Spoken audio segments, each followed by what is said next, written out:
परमात्मा के लिए प्यास, परमात्मा को प्राप्त करने का आत्मविश्वास और उस मार्ग पर चलने का आत्मबल एक मनुष्य में जागृत होती है अंदर से।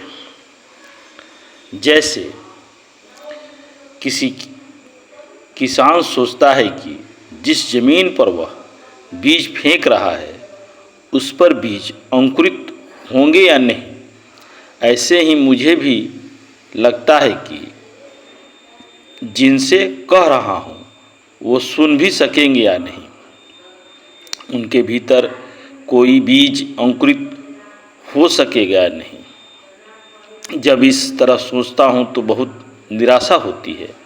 निराशा इसलिए कि विचार केवल उनके हृदय में बीज बन पाते हैं जिनमें प्यास हो, केवल उनके हृदय सुनने में समर्थ हो पाते हैं, जिनके भीतर गहरी कामना हो। अन्यथा हम सुनते हुए मालूम होते हैं परंतु सुन नहीं पाते।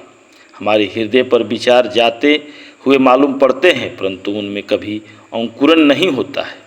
प्यास के बिना किसी के लिए सुनना संभव नहीं है। इसलिए आवश्यक नहीं है कि जितने लोग बैठे हैं वे सभी सुनेंगे। यह भी जरूरी नहीं है कि उन तक मेरी बात पहुंचेगी, परंतु इस आशा में कि शायद किसी के पास पहुंच जाएगी तो भी ठीक है।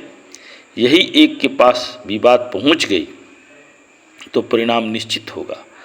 मगर संसार में सत्य और परमात्मा के लिए प्यास कम नहीं होती जा रही है। सत्य और धर्म के लिए हमारी कामना कम होती जा रही है। यह मैं इसलिए कह रहा हूँ कि यदि आपकी धर्म के लिए प्यास हो तो आप किसी धर्म के सदस्य नहीं हो सकते। जिसके भीतर प्यास होगी वह खोज करेगा, साहस करेगा, अनुसंधान करेगा, वह साधना करेगा और सत्य तक पहुँचने के लिए संघर्ष करेगा।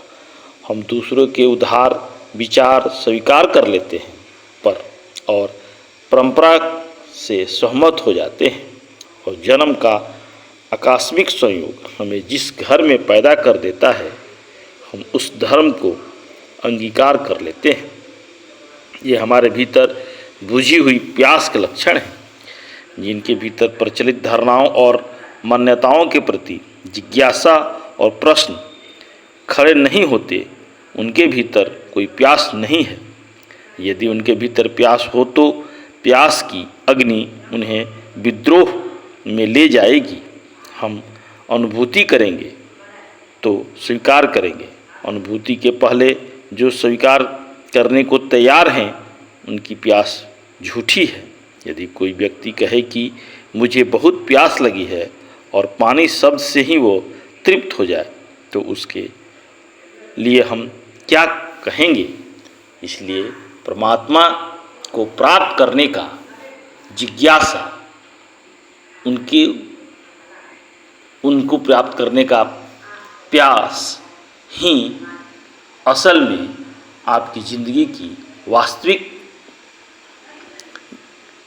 मार्ग है और उस परमात्मा को प्राप्त कर हम अपने जीवन को सफल बना सकते हैं।